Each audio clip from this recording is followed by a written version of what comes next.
So what does a lotus stand for? Can a symbol of hope be politicized as an agenda? Can the lotus, India's national flower, be restricted to just one party, one ideology? Well, a massive war of words, of course, has been triggered off after the Prime Minister unveiled India's G20 logo, which happens to be a lotus and has the motto of Vasudhaiva Kutumbakam. While the Prime Minister called the logo a symbol of hope, of oneness in a world mired in conflict, the opposition has called it BJP's agenda. For them, the Kamal only symbolizes BJP and not Bharat.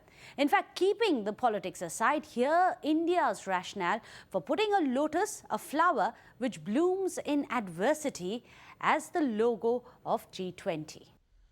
आज जो ये लोगो launch हुआ है, उसके निर्माण में भी देशवासियों की बड़ी भूमिका रही है। साथियों, G20 का ये लोगो केवल एक प्रतीक चिन्ह नहीं है, ये एक संदेश है, ये एक भावना है जो हमारी रगों में है।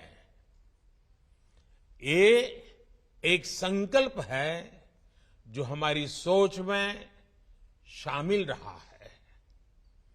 वसुधैव कुटुंबकम के मंत्र के जरिए विश्व बंधुत्व की जिस भावना को हम जीते आए हैं, वो विचार इस लोगो और थीम में प्रतिबिंबित हो रहा है।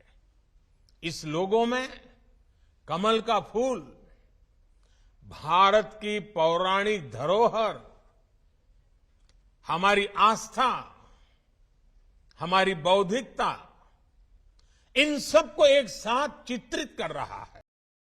So despite what the Prime Minister says, the opposition says that the lotus only stands for the BJP, not for Bharat. So let's remind you of what has been India's history and legacy when it comes to the lotus. It started in 1950. The lotus was declared the national flower. This by none other than Jawaharlal Nehru himself under his prime ministership.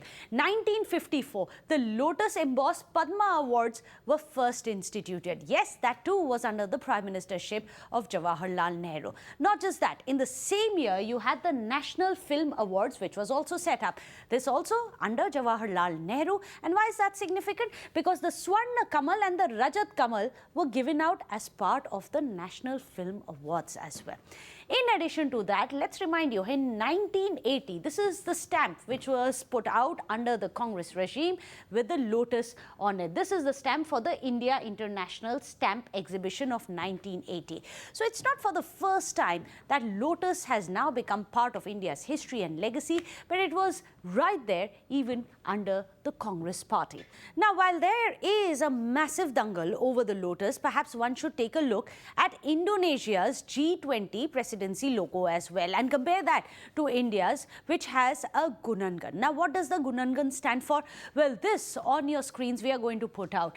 This is the Gunangan. What is this? This is a Hindu-Buddhist symbol of cosmic mountain. This, interestingly, is the G20 logo for Indonesia. And also, let's remind you how Indonesia is a Muslim majority nation as opposed to a Hindu majority nation of India.